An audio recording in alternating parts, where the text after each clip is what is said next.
Hey guys, let me tell you, I haven't had bronchitis since I was a kid. That was rough. Like, I was not prepared for how unpleasant that was going to be. I was in bed for like 2 days and lost like 10 pounds, which maybe I should have started a fad diet, like cough into an envelope and send it to you for like 20 bucks or something. Anyway, new Roosevelt's got for Father's Day. This is the ships of Star Wars. It makes me incredibly happy. I just love the TIE fighters, and there's a TIE interceptor on here. Really good for Star Wars nerds. It's a little understated. So next time I get invited to a wedding, absolutely, right? I mean, it would be insulting not to. So we're a little bit behind in like all the classes right now because that Monday off for Juneteenth, that was a really good chunk of time that I didn't teach my other classes. I got a class that meets only on Monday, and that really put us behind, and it's just really jaunted my whole schedule out. So if I seem a little bit frazzled today, it's because I'm still feeling terrible. I still feel like I got a little jello in my chest. So yeah, I'm all sorts of wonky. So please bear with me a little bit.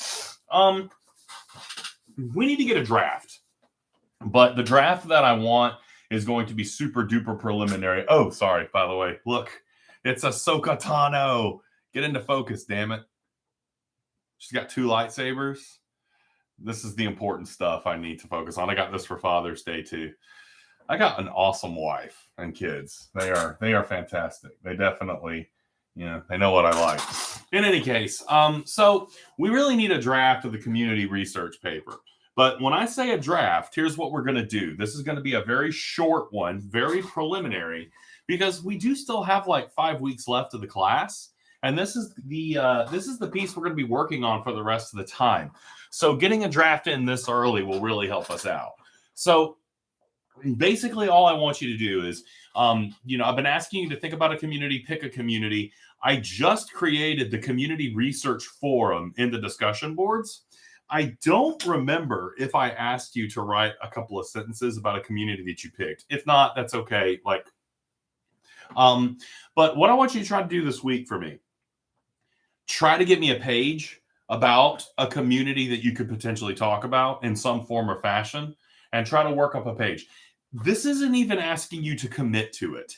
All this is doing is just getting you, getting your feet wet, so that you're trying on something, right? Seeing if whatever community you have in mind works, at least in the preliminary stages. Because what we're talking about today could be a game changer for some of you. We're going to talk about research.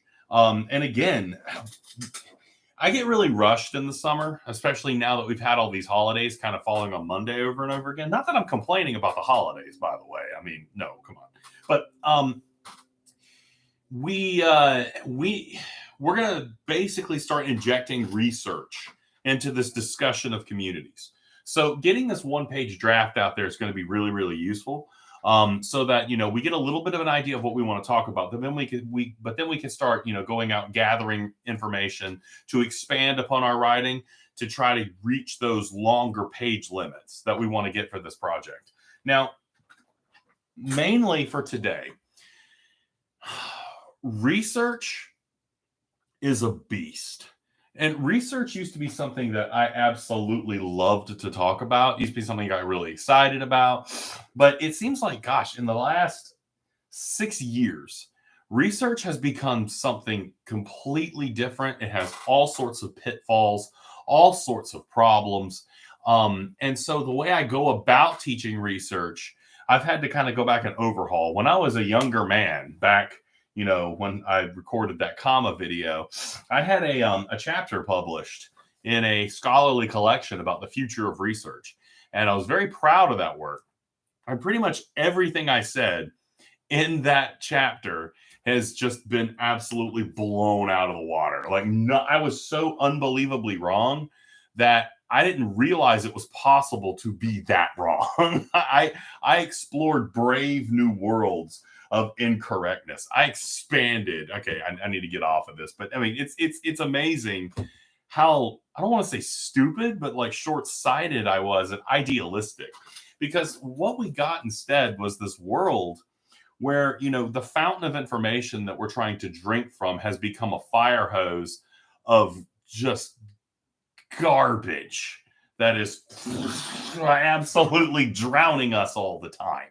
Now, on that note, I've started to teach this a little bit more from a classical perspective, because when we teach research and we teach writing, we really need to focus on our media literacy.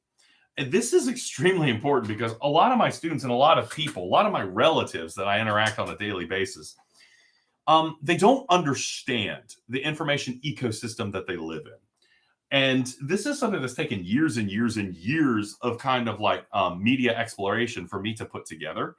And so, like, this is something I really like to share with my students, because it's bewildering to try to understand how to get good information, where bad information comes from, and how to tell the difference. And then to step back and actually realize bad information can be useful if you know what you're doing. In any case, let's start with a quick discussion of the different types of sources that we use as we gather information, and how they can be useful and how they can be blah, blah, blah. Anyway, here we go. So when we start gathering information about what we're writing about, there are two basic sources. And those sources are, one, a primary source, and two, a secondary source. And again, teaching on YouTube is such a exercise in madness, because like one of the things that I absolutely miss is the conversation we get back and forth. But so I'm just going to kind of, steamroll through this. A primary source is a source of information that's coming from someone who has firsthand experience with a topic. So, like, just to use a random topic that comes up a lot in media, let's just use, I'm going to regret this, but gun control, gun rights, right? So if we're having a conversation about gun rights and we want to get information about gun rights to have a more developed conversation about it, a primary source for that topic could be a lot of different things. Here's some examples. A gun owner would be a primary source. A gun owner has stake in the conversation, right? They own a gun. They're talking about something that directs them, that affects them directly, right? So when they're talking about gun rights, they're talking about something that they personally are very, very invested in because they own a gun, right? Another person who would be a primary source would be a victim of gun crime. They have firsthand experience. They have a potential vested interest. It could be a gun rights lobbyist. It could be a hobbyist. It could be a hunter. It could be a congressperson who is on a committee exploring gun legislation. There's a lot of different ways that this can go out, right? So in any case, the primary sources, the nature of a primary source is kind of complicated because, like, on the one hand, we might think that people who are a primary source would be potentially authoritative on the issue because they have skin in the game, right? They have firsthand experience. Academia tells us to be a little bit careful with the way that we treat primary sources, because primary sources do have a tendency to come in with a great deal of bias. And those biases are actually kind of important to be aware of.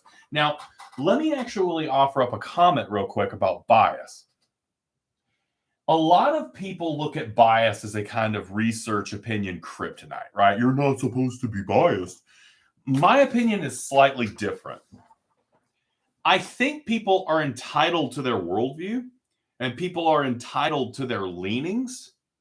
People are even kind of entitled to their agenda. It's a little bit dependent upon us as writers and readers to identify and understand that bias. And I think there's something to be said about a primary source that is aware of its own bias, right?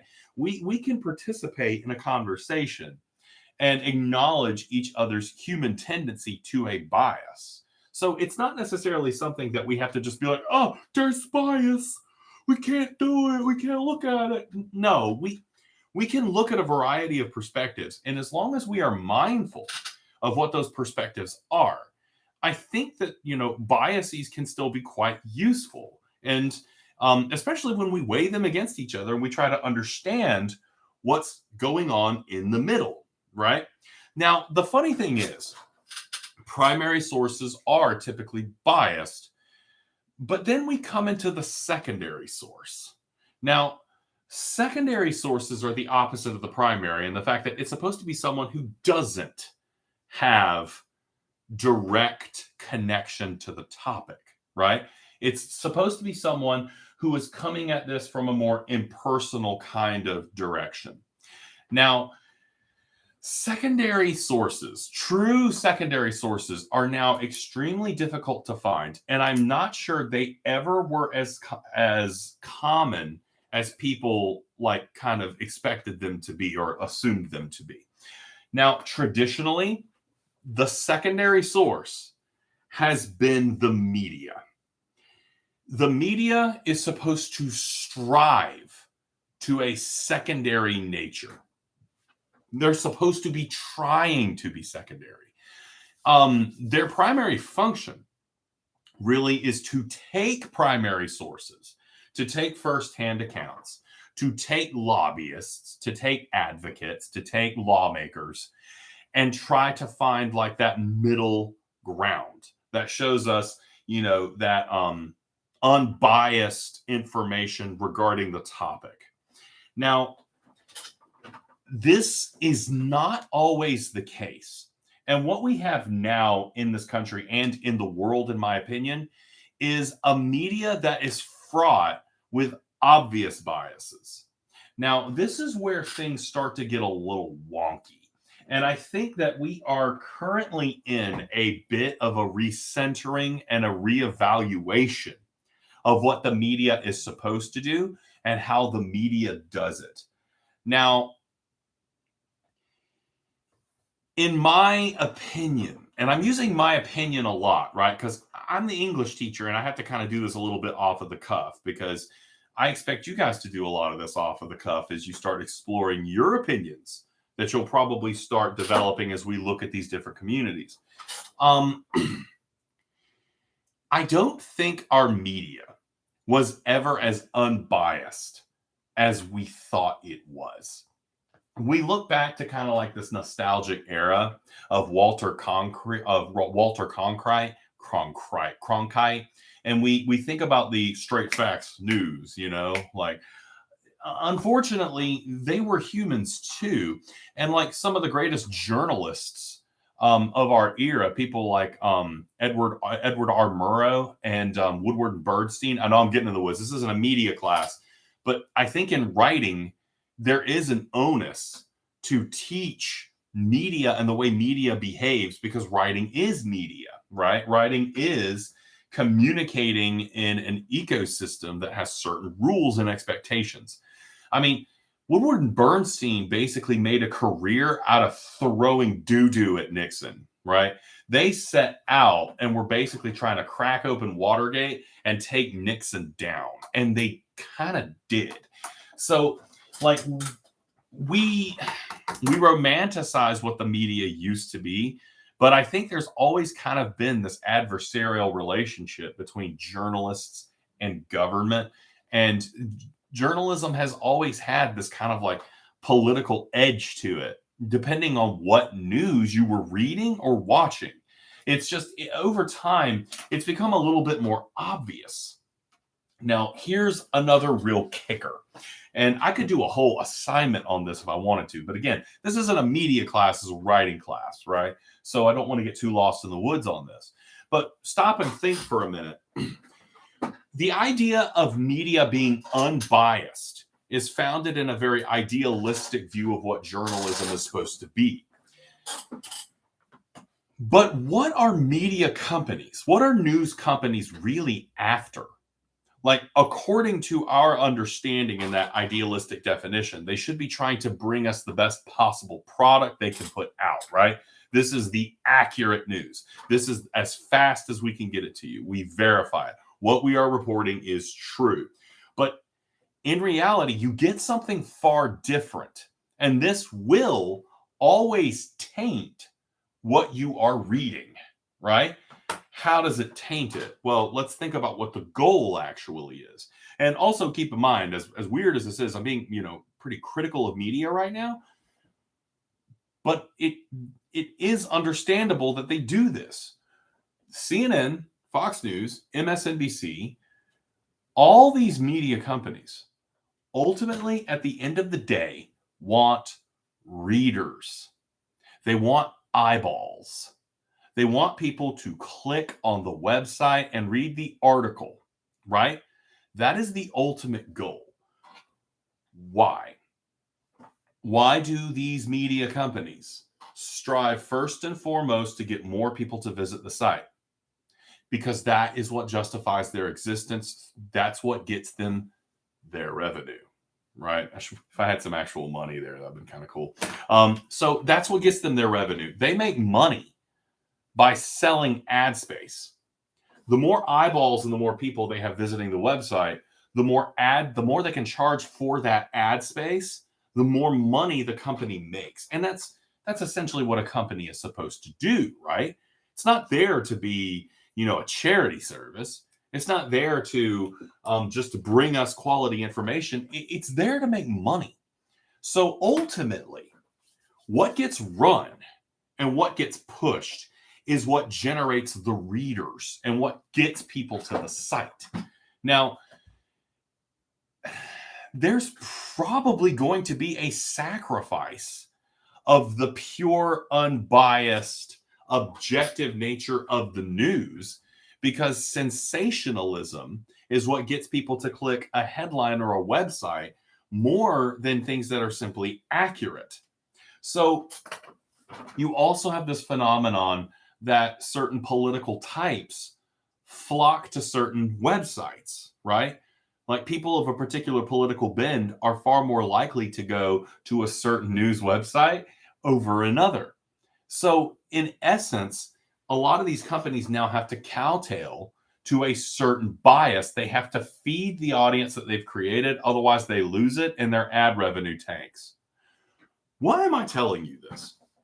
Well, it's really hard to escape the media ecosystem. There is, and we'll talk about this next time, there is a scholarly level of information that you could use that's based more in research in the academy, which is colleges and universities. And that's what we're going to focus on next time.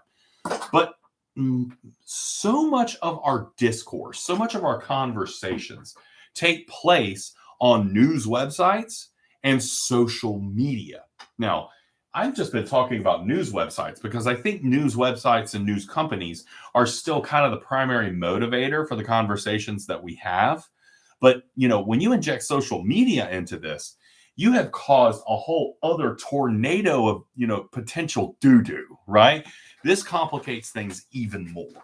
So we need to talk about media because the behavior of the media really is the way that we as a culture talk about our communities. It's the way that we talk about Dallas.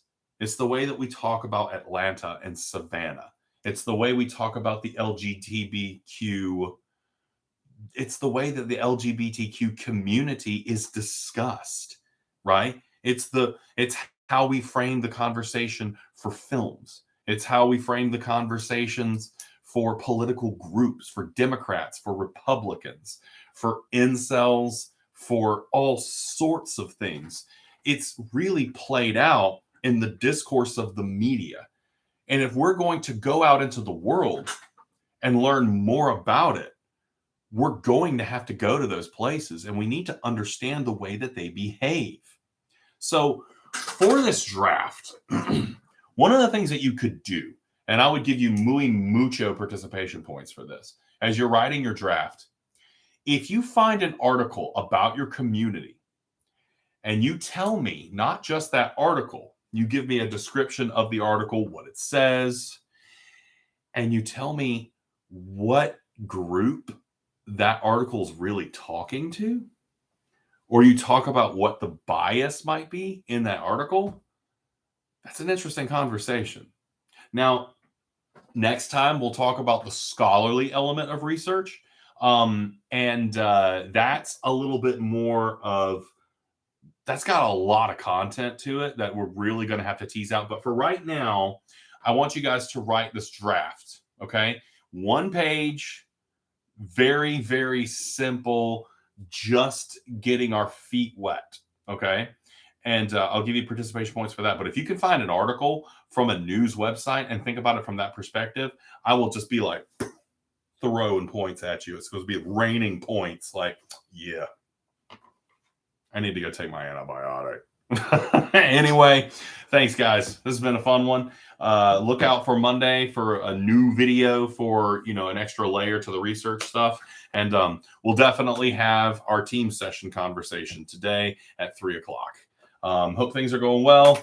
And it's nice to be back live online and not laying in the bed afraid I'm going to die. I should end the stream. There we go.